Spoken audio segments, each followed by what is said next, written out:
Yeah. What up? It's your boy Sham Phoenix. Your man Stitch Early. And this is the Stitch Sham Show. Yes. Due to everything that's going on, I lost track of what episode it is. I think it might be 16. Yeah, episode 16. Yeah. We are here on this wonderful Thursday. Man, how was your week so far? It's been pretty chill. Kind of like getting back into the regular flow of things. Yeah. Catching up on some rest, I guess, for the most part, because we about to be out again. So, but after I'll say the last 2 weeks was like jam packed and very, very busy. So, yeah. So just trying to catch up on rest. Let me tell you something. Like the last 2 days, I've literally been dragging. Yeah. And like, I don't know, man. I feel like I'm rested a little bit, but I still don't feel like I've gotten like the full rest. That's how I felt. To where every day this week kind of felt like I would be just sitting on the couch and feeling like, yo, why am I tired right now? Yeah. Like even when I came over the other day, I was just like, I'm here, but I'm tired. Like, yeah, it's like a draining type. It is. For those who are not aware, we live in the city of Frederick, Maryland. Yes. And on last Friday, we were a part of the Frederick's March for Justice march and rally. Yeah. And I think that has a lot to do with the reason that I was tired this week so much. The event really was like super duper dope. Yeah, it was. I think they said a record crowd of about over 6,000 people showed up for the rally and the march.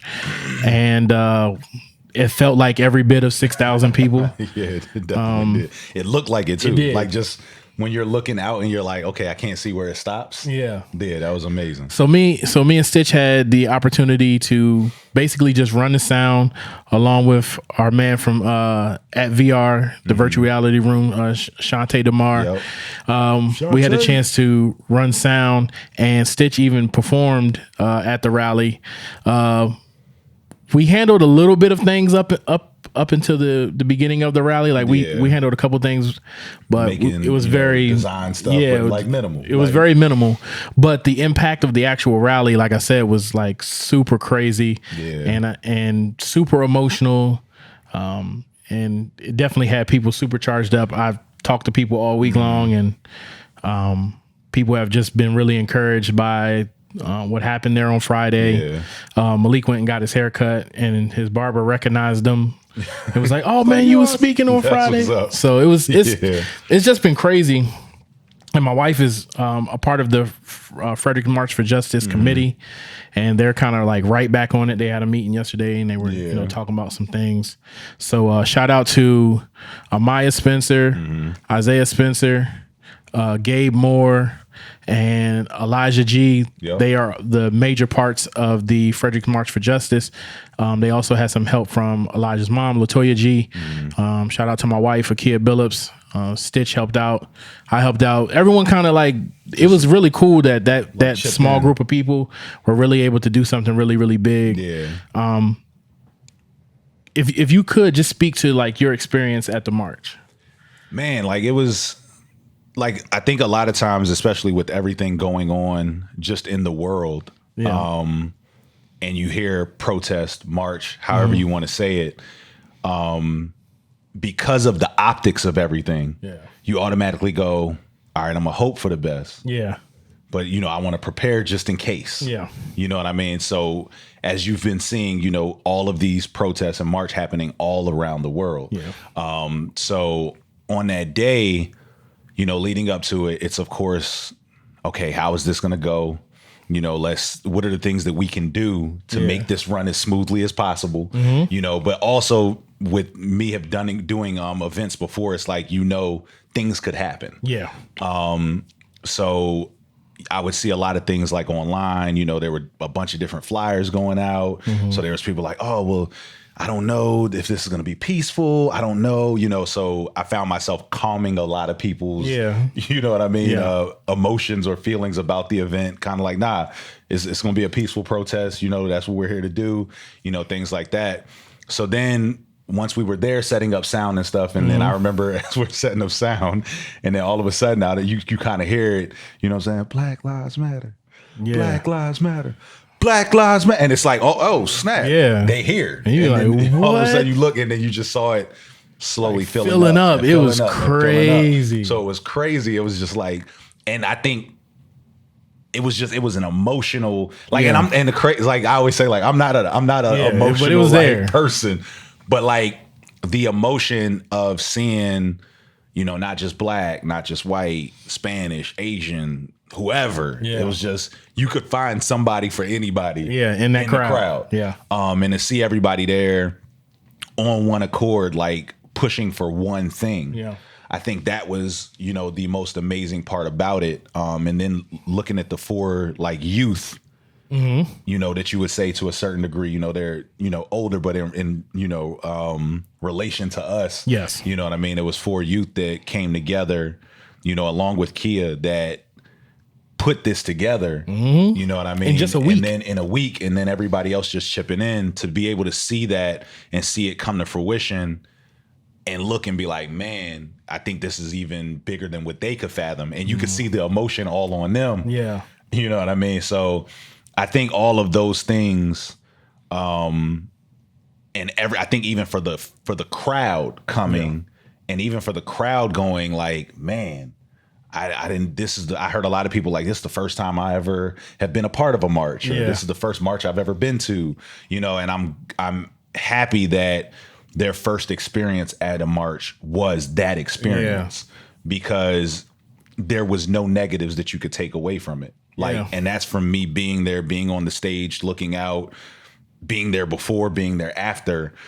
Like, anyone who took a negative from it, I don't think that you was in the right state in that crowd or in that moment. You know what I mean? It's so crazy because I got so many inboxes, and I was able to like see people out on the street, and they were like, man, I came with my kids, and you know, it was such a great time. And it's, you know, especially in where we are, how the world is kind of in duress right now.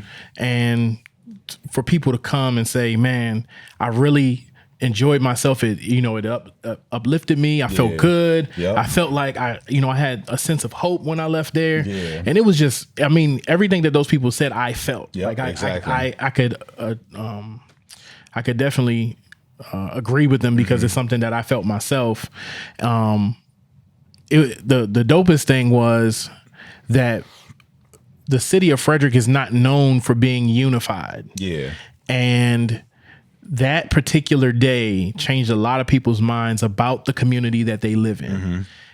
Because it was a lot of people. We were unified. We were, I mean, they did everything in unison almost. Like you could feel the park shake sometimes when they were like chanting and stuff. It was, and even people's really cool perceptions. Like people, like, you know, blacks have perceptions of whites just like whites have perceptions of blacks. You know what I mean? And I think especially when you're in a community where you don't see a lot of that coming together of both sides. Like, it may happen here and there, but not to that large. That was so I think crazy. For both to see like, oh man, I'm looking beside me, it's a white dude here, and he's saying, hey, Black Lives Matter, with his fist in the air just like I am. Oh, that's what's up. You know what I mean? It was crazy. They were beeping their horns like riding by like, hey, that Joe was just like, you know, it was crazy. It was like dope. One of the most craziest things that I've been a part of. And again, the at the march, this is like a shameless plug, but at the march, Stitch performed a song from the remix album for the Great Compromise remix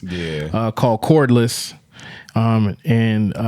It was, I mean, everyone that was talking about the song was just like, man, it was so like it was so powerful in the moment. I had like a lot of people hit me later on, some, you know, local rappers that were like, man, that was a strong joint.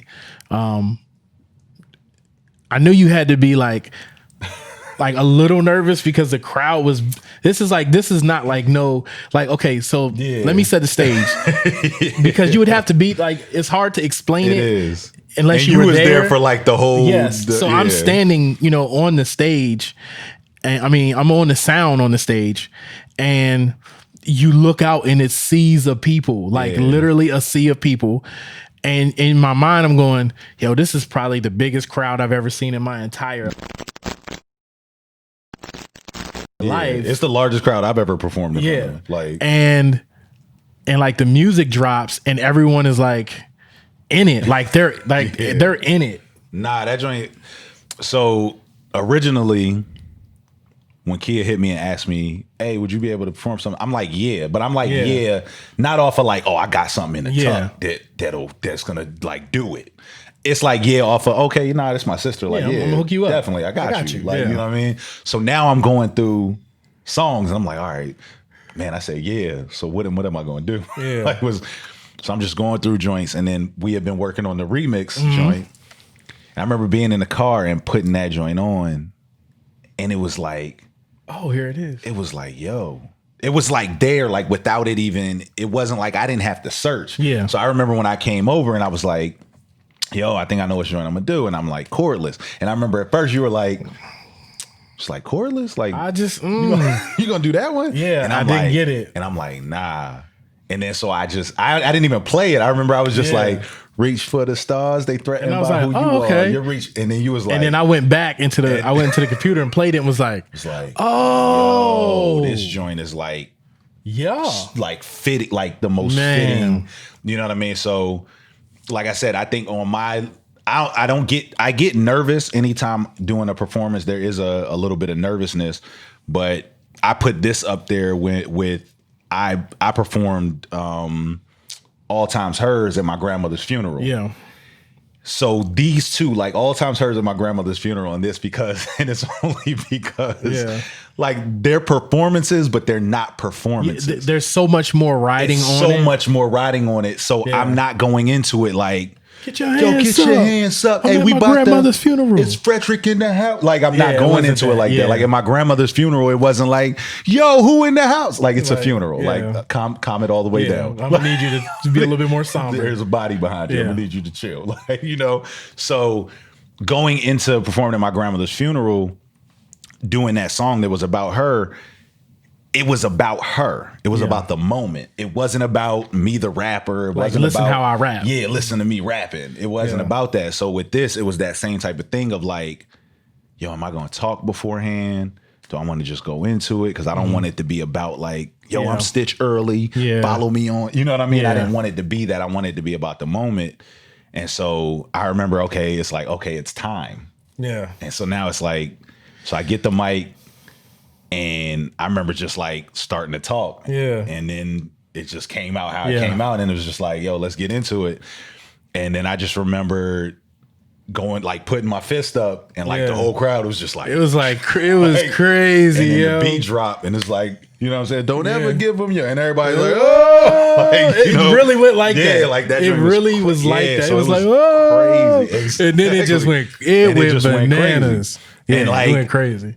I feel it right now. Yeah, I do too. Like that's the crazy thing. It's a hard thing to like. It's hard to even explain because like it was even so loud at points to where it's like I was trying to hear. Oh yeah, I got off at one point. I was like, oh man, because I couldn't hear. It was loud. The crowd was loud. So it's like, and that was the thing. Like afterwards, it was just like, yo, where can I get that? Where can I get that? Where can I get that? Because I think it resonated for the moment. Yeah, and exactly. For everyone that's hit me back about it, they've basically said, when I play that song, I'm going to think of that moment. It takes you to that moment, and everything in that moment, like the production that you did, as far as like you hear the chains, like you hear, it's just so much stuff that you can point to and be like, yo, this.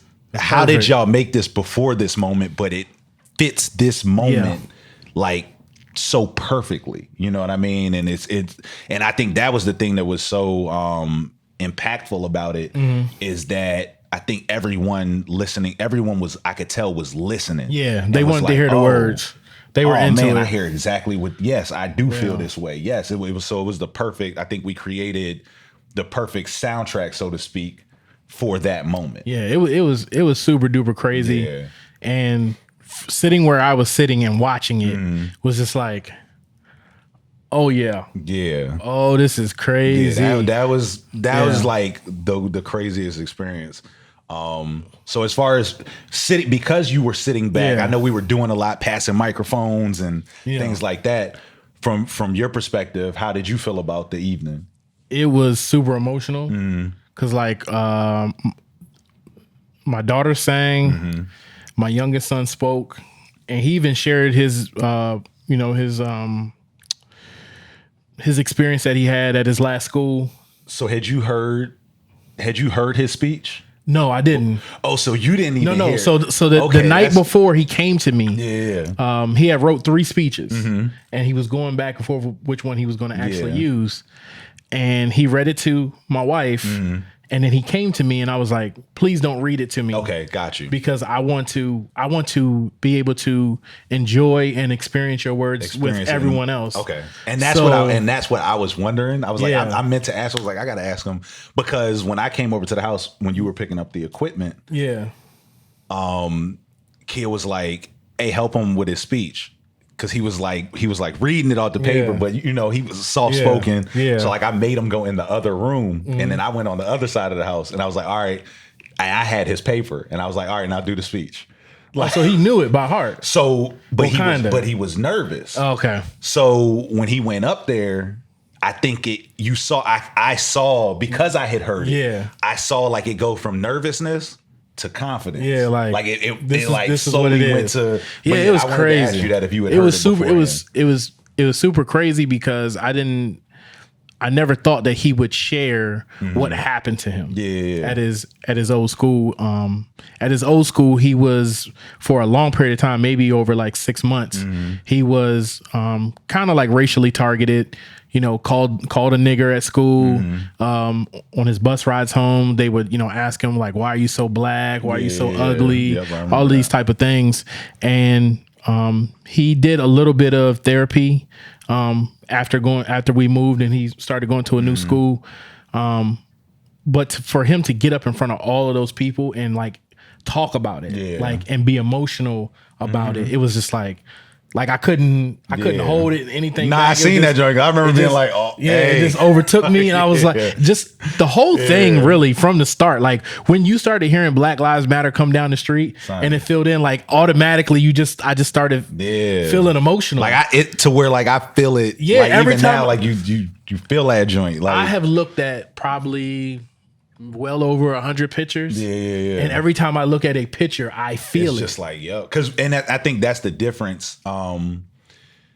So many times I've heard people talk about protests and stuff like that about, man, like, if you was in the moment, even like, you hear people talk about like the Woodstocks and these large events that are a part of American history. And you're like, man, I wonder what it feels like. Like I can hear it, but I don't know the feeling. Yeah. The like feeling being is there, crazy. like you said, it's definitely when you see a picture, it's like, yo, I was standing behind her when she was saying that. Oh, I was right on the side when he said that. I was like, the moments for where each thing happened. It was so crazy. Like they showed a picture, a sea of people, right? And in the middle of the sea of people was my car. Yeah. So you like, oh, I know. I was like, it's my car. Yeah. So forever in Frederick history, when these pictures resurface, my car will be a part of that. Like it's just crazy, man. It was just, and the reason that they did the march again is for the murder of, and I say murder, of George Floyd in Minneapolis, Minnesota. Again, I feel like a lot of these marches and the things that have happened across the world in honor of George Floyd have really brought up a change in how the justice system is moving on behalf of his case. I know yesterday or the day before yesterday, there was some discoveries. Actually, CBS News kind of popped the story that they talked with some people and employees from the club that both Officer Chauvin and George Floyd were working at, and said that these guys had actually had run-ins, butted heads, that like work together. Like that's crazy. Officer Chauvin was not really too fond of African Americans, wasn't too fond of George Floyd, and that seeing George Floyd in that situation, he kind of took advantage of his knowing his authority and knowing George. And a lot of people feel like his death they don't want to say premeditated, but they want to it's lead connected. to say that him injuring him in the way that he did was definitely, there was a purpose. It was a direct connection to the run-ins that they had before. have had. And CBS News did the interview with the employee, and then I think the employee was broadcasted, but the owner of the club did not broadcast. I'm not too for sure on that one, but they're very clear that those two knew each other and that that could have potentially led to the death of George Floyd. And that's probably going to play it's going to play real big. Large part in the actual trial and everything like that. So because they're yelling for first degree. And that's what I'm waiting to see like, and everybody's like, oh yeah, they arrested him. And I'm like, that's cool. Yeah. But I got to wait till the final gavel goes down and there's a verdict. I think we talked about this and just about how we felt about what would take place if this doesn't happen. If there is no conviction for these 4 officers, it's gonna be man. It's not going to be good for the United States. Like, I don't. And it's like it's not something that you wish upon it. No. But it's just it's a reality. There's just looking at things and you go, right is right, wrong is wrong. Yep. If I was doing a citizen's arrest, and I had my knee on someone's neck and that person ended up passed, I think the same thing that would happen to me, just because you have a badge on, you're not exempt from those same consequences. Yes. And I think if those consequences aren't seen, I do feel that burning down a precinct is going to be the least. That's going to be like the least of anybody's worries. Yes. For what we've seen already.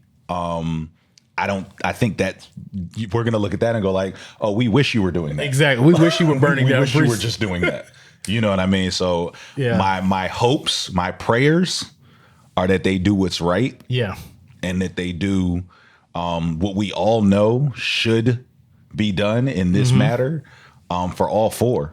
Yeah. And I'll say all 4 plus the 2 in the Ahmaud Arbery case. Yeah. It's actually 3. It's actually 3 because the guy that the guy that recorded it is now being charged. And that goes all the way to Breonna Taylor. Like I'm talking about if they don't get it right. Like at some point, the one thing that I can say, which you saying like getting it right, what I do see, and this is not so much in the justice system, but what I do see just on a day-to-day basis, you see a lot of people starting to try to get things right. Yeah.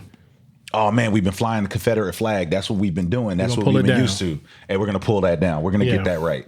Oh, First this of all, statue. I never understood that one because the U.S. is so on winning, right? Yeah. We go in on losers. Yeah. But yet we let the Confederate flag still fly. Lost. Yeah. When they lost. Yeah. They clearly lost. And who was it that so Skip Bayless, I don't be agreeing with a lot of what Skip Bayless be talking about when it comes to sports and stuff. But he said something, him and Shannon were talking about it. And he said something and I was like, oh man, I could understand how you could see that. And he was saying how he was like, I remember, I forget where he said he grew up at. And he was like, but where I grew up at, is mostly whites and stuff like that. So he was like, I knew people who had Confederate flags and stuff like that. But the people that I knew that had Confederate flags and stuff, it was always like a bucket the system, like a rebel renegade type thing. Yeah. So that's how he was like, that's how I always looked at it. Like, oh, you're just a renegade. He was like, I never really looked at it. And I think he ended up going into history, but I think he said when he moved, he went to school in Tennessee. Yeah. So he moved to Tennessee and he was like, when I moved to Tennessee and I started seeing the Confederate flag, but it was different. Yeah. He was like, I realized that where I was from and how they were doing it and what I was seeing down in Tennessee, it was two totally different things. Yeah. Like, in Tennessee, when I saw it, it was more like we're the white, we're superior. This is what it is. And so when he explained that, there is an understanding that you're ignorant until you're not. Yeah. Like what you don't know until you know. Yeah. And so he was saying once he was able to see that, it was like, oh, I need to go and look a little deeper into this and see the history behind things. And in him doing that, seeing that like, oh, this flag, like the reason why the Confederacy, what they were standing on was the fact of, yo, we're not going to be able to have this free labor no more. Y'all want to get rid of our slaves? Yeah. Like, so we're not going to have slaves. That's what we're fighting. We're fighting so that we can still have slaves. Yeah. You know what I mean? And you're going to take that. So for an African American seeing that, the representation automatically goes to that. And I think about, I remember, I forget who it was that put it up. It was an Asian gentleman, and he was talking about the swastika, the Nazi symbol. It actually doesn't even stand for what they made it stand for. And I believe like in Asian culture, it actually means something totally different, but they took that sign and turned it into what we know it for, what we see it as. So it's one of those things that once something becomes perverted, for a lack of a better word, and is switched into something else, like if I was to just, but I've been to Japan and I know this means something totally different in Asia, and I had a swastika on the front of my garage, people would be like, hold up. Yeah, bro. Wait a minute. Nah. Yeah. So it doesn't matter what your deeper thought of it is, it's what it has been and what it is represented in America. Yeah, exactly. I think the craziest thing, especially like when you tie the consequences, right? Like America has done a lot of stuff. Yeah. And they've swept a lot of stuff underneath the rug. They've, turned a blind eye to a lot of different things. And I feel like the reckoning for the U.S. is happening, right? And I think I made a post about this, that Black culture is so strong and has been such a forefront for American culture, right? Yeah. Like the people that American women look to, not all, but most, they look to the Kardashians, but the Kardashians follow a Black culture model. Yeah. Right. From body. All of their kids are besides, I think, Courtney's kids are interracial. Yep. Right. 1000%. Like that mold is so heavy. Hip hop culture, the mold is so heavy. We have infiltrated country. We've infiltrated. I was about to say music We've infiltrated and the jazz. But the crazy thing about it, so like when I think about infiltrating something, I always think this is yours. Yeah. And now I'm coming into it. So like when I think about basketball, I could say, okay, yeah, we infiltrated that. Yeah. American sports in general. But when I think about rock, jazz, all the things that you talked about, music, that was us. Yeah, we initiated. We initiated it. Yeah. So we ain't even infiltrate. We initiated those things. Now, when it comes to sports and things of that nature, if we're not the predominant athlete, then we have a remnant of our culture within that athlete. Tiger Woods, remnant, his father was Black. And so Serena and Venus on top of tennis. And the crazy thing is, I'm glad Coco Gauff. I'm glad you said that joint. So like, there was a documentary on Netflix, and it was about spelling bees. And how like Indian Americans have kind of taken over spelling bees. And, you find like there's one kid, I forget his name, but a lot of his friends is like, yeah, he's the Michael Jordan of the spelling bee. He's like, you know what I mean? So it was like dope to see like he a cool kid, like, you know what I mean? But could spell like the craziest words and stuff like that. His swag is based off of Black culture, Nike right? Sweatshirt, and he be like, he move a certain way.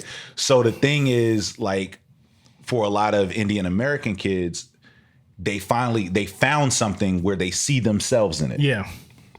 So it made me think. So, but they're proud Indian Americans like that are doing these spelling bees and things. So I think the same thing happened with basketball, where once we infiltrated basketball and we started, as inner city youth and things like that, started seeing ourselves in it. Then it was like, oh, I can do that. And it always made me wonder, like, you don't really see that in golf. Like I started thinking and I was like, man, okay, tennis, I see Venus and Serena, but then I've seen like along the way, other African Americans get in, after the Pete Sampras and, people like that. I've seen other African Americans step into it because you had African Americans who were a part of the sport that said, I am an African American. Like Venus and Serena came in, cornrows and beads. You know what I mean? Like everywhere. Like, you know, so it made me go, okay, I feel like I always say, a hope of mine in life is to see a golfer that has the swag of a basketball player. Yeah. I would love that. Like a golfer that has the swag of your LeBrons, your Steph Currys, your, you know what I'm saying, shimmy on you after you hit the hole in one. Like that's gonna be tight. What I mean, to see that, I think why we haven't is because when we got Tiger Woods didn't turn towards us. He kind of turned from us a little bit, just slightly. Yeah, and so I think for an African American kid, when you see someone and you're like, yo, man, I'm black. Yeah. And then you see someone who looks like you, but then they say, I'm not you. Yeah. I think what it ends up doing is you end up going, oh, okay, well, they're saying that they're me over here. Mm-hmm. In basketball, they're saying that they're me. In football, they're saying that they're me. In baseball, they're saying that they're me. Even in hockey, I got some that are saying that they're me.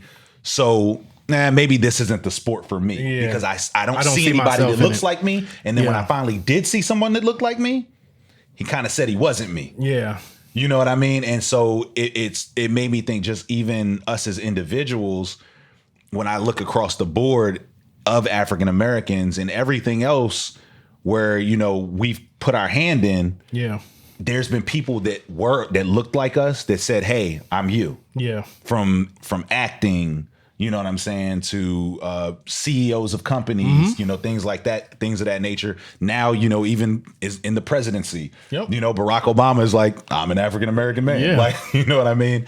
And there's a part of me that like really wishes that we could see that in golf. That Tiger Woods would have been like, I am black. Yeah. Like, yes, I am. Yeah. Like, that is exactly who I am. Yeah. He didn't. And I think we still saw it. So I do feel that you probably do still have some kids who saw it. But I know for me as being a kid and seeing it and being like, yo, and then hearing that and be like, oh, so like you with us, but you not with us. Yeah, it's one of those things where like, especially for individuals like, you know, like Barack and Tiger, whom have two minority, well, Barack doesn't. Barack's mother was Caucasian, was white, but Tiger's mother was another minority group. So sometimes I know they can feel a little like tugged at it. I think that's why I felt weird, because like my mom's Panamanian. Yeah, but she identifies. Because she looks black. Yeah. Like when you look at my mom, you would think like my mom was a black woman. Yeah. And even my grandparents, if you were to look at them, but as soon as my grandparents open up their mouth, you'd be like, go, y'all definitely not from here. You're not from here. Like, you know what I mean? So having like an African American dad and then a Spanish mom, like in Spanish was all through, you know what I'm saying? You know, my household and stuff.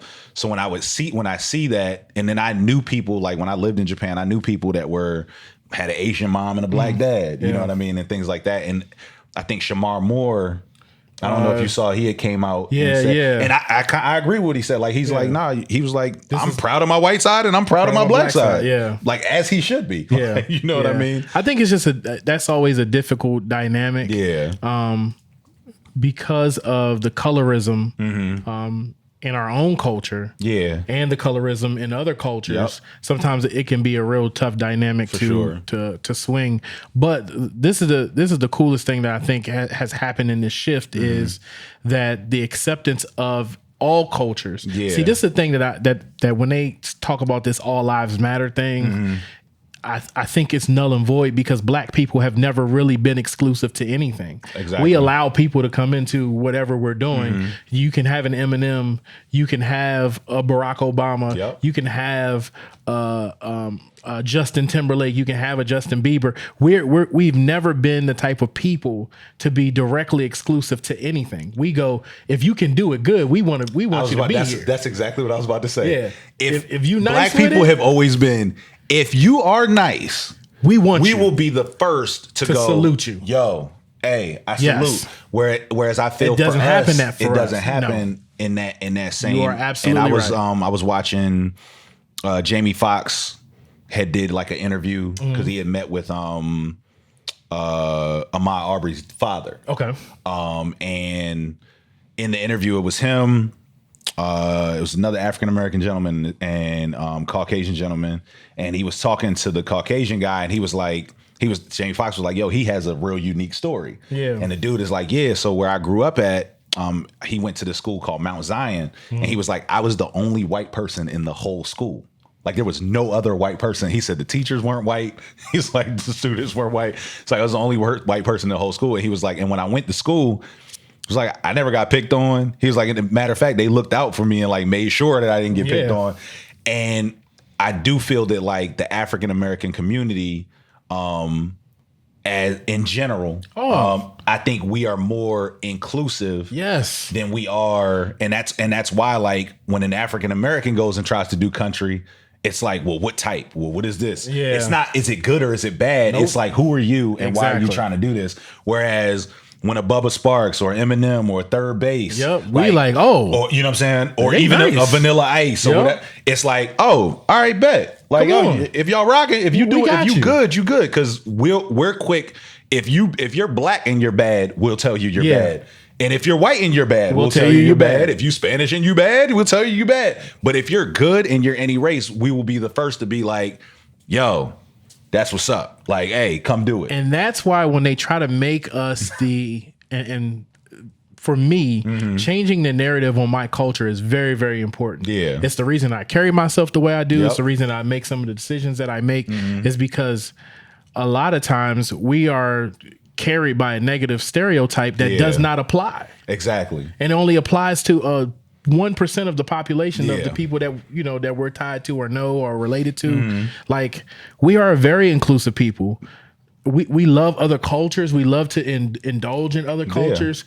Like, this whole thing about the All Lives Matter just never really made sense to me, because when you say Black Lives Matter, we're saying, listen, you look out for us, we're going to look out for you. That's just the way it's been. And I feel it would be that same way. Like, I think the posts that I kind of dislike the most is like the posts that are made to, I guess, shine light on others, but take light away from what is going on. So it's like, I'll see the post where it's like, well, this happened to George Floyd, but what about this happening to this white guy? There was a white cop that killed this white guy. And I'm like, yo, well, get off of the internet and go march. Go set up a protest. And I bet you 1,000, I bet you black people will show up and be like, nah, hey, if you seeing that, because black people, I don't think are just against black injustice. No. Black people are against injustice. Period. Like, period. We not trying to see it happen to nobody, because what we know for a fact, if it's happening to y'all, it's definitely gonna happen to us. If it's happening to y'all times 10, it's gonna happen to us. So we don't even want it happening to you, because if you could stop it and then you could help us stop it, then we good. If this was reversed, right, and say the world was exactly how it is, and say black people weren't being killed by cops, but cops was out here killing white people, and white people said, hey, white lives matter too. Like, you know what I mean? White lives matter. We're getting killed by cops in abundance. White on white cop, white cops, black cops, whoever it is. We just see a lot of us dying. Yeah. I can almost guarantee that us as black people would be like, yo, if it's an injustice, we there for you. Yeah. If it's an injustice, we're there for you. And it's not based upon what your skin is like. Nope. But going on the internet and saying, well, why are y'all paying attention to that and not this? Well, we're paying attention to this is because this is something that is directly affecting us. Like, I'm that person. Yeah. I'm not that person. I'm definitely that person, and this could happen to me because this is what I saw. Yeah.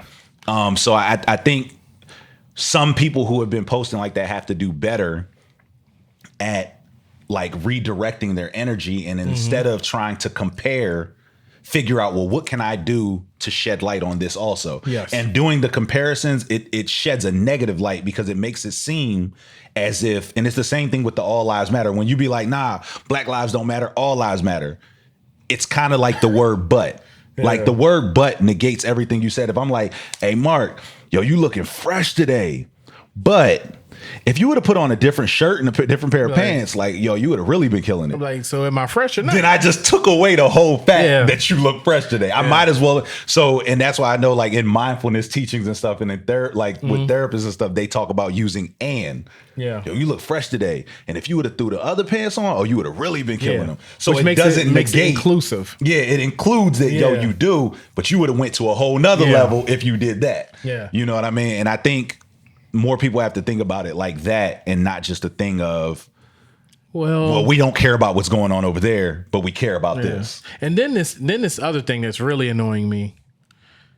It's in the same vein of what you just said about the butt. This thing about, well, we'll just bring up the person's past and his past and whatever that person, him, her, have done in the past should equate to them dying in a situation. And that right there really irks me because it shows some of the more disgraceful, sickening parts of our society. Yeah. And it's like, why would you even say something like what that? My thing is, what does that matter in that particular moment? Yeah, because none of us are perfect. Yeah. So if we open the closet on everybody, should everybody die? Exactly. Yeah, for real. I mean, exactly. Let's be for real. Yeah. I know mad people that be stealing them bottles from Chipotle, them green. Because that's what I think is happening with Mark Wahlberg. I don't know I don't know if he's addressed it yet. But like I know in his Wikipedia, like it talks about some I guess a couple incidents that happened. Yeah. I think one when he was 17, one when he was like 15. And I think the one when he was 17, he actually went away for like 2 years. Yeah, it was a hate crime. Basically a hate crime. Hate crimes. Yeah. And it's one of those things that where especially Mark Wahlberg is from Boston. Yeah, like, and they say that's like they say I've never been, but they say it's a very racist area. Is a very racist area. And then I've seen from just if what has been depicted in movies, and from what I see from people who are from Boston that make the movies, I can see that. You know what I mean? So I do also understand that sometimes when you're younger, the environment that you grow up in, you're influenced by. Doesn't necessarily mean you believe everything that's exactly. So I could understand, just like in the Skip Bayless story, like when you're in an environment and this is how you grew up, some things are normal, and then when you leave that environment and you go, oh man, I ain't even realized that. Like that's thinking that ain't even how I'm in a new place is like, and now I'm gonna switch. I'll give you a great analogy of that, right? So I grew up here in Frederick, Maryland, right? So adjusting my speech, how I talk, how I do things was partly done so that I could acclimate myself here, right? And make sure that I could get as much accomplished as I could as a black male here in Frederick. When I moved to Atlanta, and I was in literally, I mean, the whole office building. Yeah. We had like 4 white people that worked with us. I am not joking with you. I'm not kidding with you. Those adjustments that I made to live in Frederick made me weird to the people that I was around in my office building. Got you. They were like, man, you talk funny. Yeah. You be trying to be proper. And you know what I mean? Like they were so intrigued by that. It wasn't something that I, did like on purpose. Like to be there to be weird on purpose. No, this is just who I am because of where I'm from. Yeah. Like you said with Skip. Like Skip was like, look, I didn't think that because where I was from, this is what this meant. This meant this. Where I'm from, to talk proper and everything is a way that unfortunately is something that you have to do to get by in the situations that you would deal with here in Frederick. Yeah. So that thing is so very true. And it's the reason why I say black people, we are an inclusive people because we will look past certain things like that. We try to have understanding with certain things. And the fact that we get lumped in with a 1% of majority who might not follow those things or might not want to be a part of those things, again, really bothers me because, and the point that I was trying to make in the beginning is that our culture is so strong that we would have to take the brunt of it. Yeah. Right? Because our culture is so influential to the United States. How people dress, how people talk, what people drive, how people party, what you listen to, where you live at. All of those things are very much a part of what we bring to the culture of the United States. So if there was a major tragedy or something that was going to shift the United States, it would have to be on the back of black people, unfortunately. And I think that's so true because like I think hip hop is the number one genre. Yeah. So you got to think about in the sense of if things like this are happening and hip hop is the number one genre, what are you going to start hearing about? Yep. What are you going to start hearing artists talk about? You're going to start hearing artists talk about that. And if it's the number one genre, everyone's going to be hearing it. Yeah. You know, when you think about influencers and things of that nature, like these are people like the Kardashians, like you said, that's big in America. The Kardashians. Who is Kim married to? Kanye. What did Kanye come out the woodworks and do? Yo, I'm gonna donate $2 million. What is that gonna then do? It's gonna be talked about by everyone. Why? Both black and white. Why? Because the Kardashians socially is what everyone is looking at. You know what I mean? So it's just one of those things that I think for us as black people, we've not being included is something that we have had to grow up getting used to. Like we grew up just knowing, like before anyone bullied me. You're not gonna think about us. Yeah, before anybody bullied me. Yeah. Before like I ever got into any fights with anybody, any of that. Like it was already told to me, like, hey, them over there, they might just not like you. Yep. And you be like, I didn't even do nothing. I didn't do nothing. Like, yeah, but they don't really rock with us like that. Like over there. That's super crazy. Off the break. Yeah. Whereas for most Caucasians, you don't really see that until like, oh, you get in school and or you don't got enough money. Yeah, you don't got enough money, or oh, you read books too much, or like it's other stuff like that bullies find. Like, oh, you got glasses on. Like, and to the I forget the name, but the blue eye, brown eye. Janet I can't think of it. And I remember watching the whole thing. You know, I'm gonna look. Look it up. But even seeing that that whole thing, and like if you watch till the end and you hear this one boy and she's like, what happened out on the playground? And he's like, he was calling me names. And it's like, what was he calling you? He's calling me brown eyed boy. Like he was making fun of me because my eyes was brown. Yeah. And like when you hear that, you go, that's literally like the experiment that we've been in. Man, like when I our watched whole lives. that, Like, and I've watched like she's done it like a couple different times. Yeah. And I've watched it and been like, yo, like this joint works every single time. Because it goes to like when you tell a people what they are, at a certain point, they'll start to believe it. And it's the same thing that they do when they do what it's called placebos, like in like, hey, this is gonna be a sugar pill, and then this is gonna be the actual headache pill. But they're gonna tell you a Skittle. Yeah, but it'd be like a Skittle with no color on it. Like, and no, I feel better after I took like, it. Man, I thought I had a headache. I don't have it anymore. And it's like because they kept telling you didn't. Like mind over matter. Exactly. Like, and if someone tells you something long enough, if you start to believe it, it becomes a reality to you.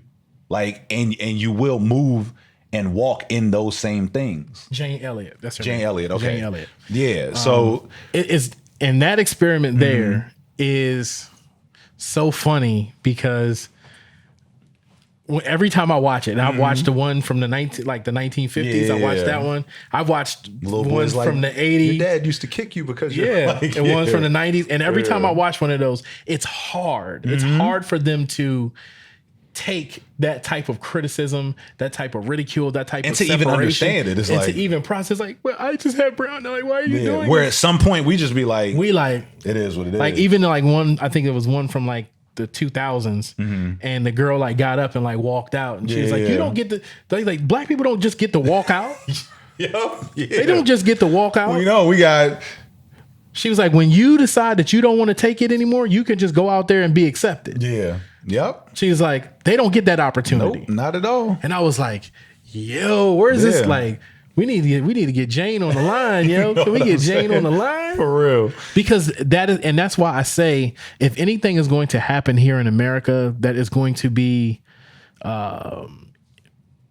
leading towards equality in America, us as a people, our culture is going to be on the forefront. Yeah, 1,000%. And we have to be on the forefront because we have been the most disparate here in the United States. And if we can get it, then everybody else can get it. Yeah, nah, definitely. Like the fact that like Michael Che has a joke in his in his stand-up, and he was just like, yo, do you realize like that we were like fighting for civil rights? That's it. Like not even equal. No. Not equal. We just wanted you to be cool with us. Yeah. Like that's it. We just wanted laws that said, all right, we'll be cool with them. Yeah. Like we won't bother them so much. Bother them so much. We just want to be civil. Yeah. Like So just crazy, civil. man. It's crazy that we were fighting for people to just be civil with us. That joint like is that's crazy. Like when you think about it like that. And the crazy thing about even this whole George Floyd situation, right? Like the world has seemed like it's done a total 180, right? Yeah. When you see places in France, you see London, you see the Netherlands, You see NASCAR. Yeah, NASCAR is like, you know what? We're going to remove the Confederate flag. Like NASCAR. It is like that was crazy. When I saw that, I was like, huh? Roger Goodell gets on basically what I guess is national. Yeah. This is the thing. National TV is tough now. So like when you say national TV, we kind of on national TV right now. Yeah. This is how they shooting too. Exactly. So Roger Goodell gets on a camera and basically says, you know what, NFL got it wrong. Yep. We messed up. We should have just left y'all guys alone, let y'all do it, the kneeling and joined in because so we about to anyway. That's why when I say when I say this, I'm thinking about the young people, not us. Yeah. Maybe some of us. Yeah. But the young people, if they don't get this right, they're going to cause a problem in America that they won't be able to fix. Yeah. Yeah. Right? Because we're standing on the edge of equality and equity in the United States for a people. Yeah. And that people are standing at the edge. And if you don't get it right, you're going to push them over the edge. Yep. And what you don't realize is that these people got jetpacks on and they're not going to fall to the bottom. They're going to rise up above you and it's going to be a problem that you can't handle. Yeah, it's going to be a problem. If they haven't seen it already, this thing became a problem that they couldn't handle. So much so that businesses had to get online and be like, let them know that Black Lives Matter. Half of which business. Don't even believe what they Even type. if they don't believe it, they had to get online and be like, listen, black folks. Hey, we with y'all. Think about this. It would be the equivalent of someone coming in here right now. Yeah. And stealing everything out of here. Yeah. And me saying, hey, I know who did this, but it's cool. Like, I appreciate you. Yeah. That's like Target literally, they ramsacked through that joint. And the CEO of Target was like, listen, hey, I get it. I understand. Not a problem. I'm with you. And that is the thing that's going to be so crazy because the adjustment period that we're going through right now is just that, an adjustment period to the needs and the wants of one community and one body of people. Yeah. And it's just so crazy because for me, I don't like to be this person, and I'm reading again. Social media is kind of leading this this charge, and I'm reading people like, "Where's this been for so long?" And I understand people's feelings with that. Yeah. But if we've asked for change and now we're getting it, despite how it is or what it is, I think we need to accentuate the positives and use this thing to build towards the things that we really want to see. And I think it's always been there. Yeah, like I think the example I heard was like, the alarm clock been going off. Yeah. Just kept hitting the snooze button. Yep. And now the alarm clock is broken and now you can't exactly. Hit the snooze button. And now it's like, oh, I can't hit the snooze no more. Can't pull the batteries out of it, can't unplug it. It's just going off. You know what I mean? Y'all hit the snooze button for so long that you broke the button. Yeah. And now you got to get up now. You got to do something. Now they got to get up. You know what I mean? And I think that's what it is. And at some point I will be back to hopefully this being the new norm of us not having to figure things out again. Yeah. It's like, no, hopefully we're in the rebuilding stages. We're in that process that process just continues to grow. I know a lot of people a lot of things that I've been reading have been talking about the criminal justice reform, different things that are going on in the city. I really think that we need to push for education reform within this country for African Americans. Yeah. A lot of the areas that in which we live are that we're the predominant race, those schools are not good. They're not, the graduation rates are low. The poverty rates are really high. So those are things that for me, the biggest things for me is the economic resurgence for our communities and things like that. If we can get access to certain things, then I feel like we can really change some of the narratives, especially us as homeowners, because people don't even realize this, that if I was to take my my loan documents and match them up with someone else's, I'm probably getting a higher interest rate than someone who's Asian, white, or something like that. So these are things that we really need to look at and attack. For me and you, we have been fortunate enough to know enough things to help us fall back on a lot of our talents and a lot of knowledge and things that we've obtained over the years. Learning, hitting the ground early. Yes. And getting a lot of those bumps out of the way early to where you figure things out as you go, and having other people to kind of utilize that were the guinea pig, so to speak. Yes. You know what I mean? That you can base things off of. So, And I know for us with Arise, we have taken great pride in making sure that we are the first partakers of learning whatever we need to learn to get things done. For sure. 100%. We definitely have many conversations about the content and the things that we want to provide as far as dialogue with you guys who tune into the show. Again, with everything that has happened in the last couple of weeks, and for two African-American men to, we unify on just about almost every level, family, finances, all of that, right? We don't take this platform lightly. Not at all. And we want to be able to give you guys strong content. We want to be able to give you guys uplifting content. We really work hard on making sure that our the foundation of what we do is family based, it's faith based, and that it's just built for positivity and uplifting. And in the recent weeks, we started a Patreon for Arise, and again, Arise is many different things. We handle design and graphics, media, as you see here with the Stitch Sham Show. We also do music.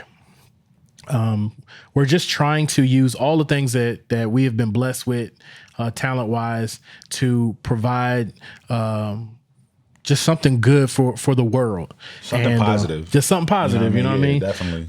So if you guys can go to our Patreon, I think Zoe will probably list it in the video. In the video, I'll list the actual link address, and that'll be if you follow us on YouTube also. And you'll be able to find the link address there. And even just to give a little bit of what you'll get with the Patreon.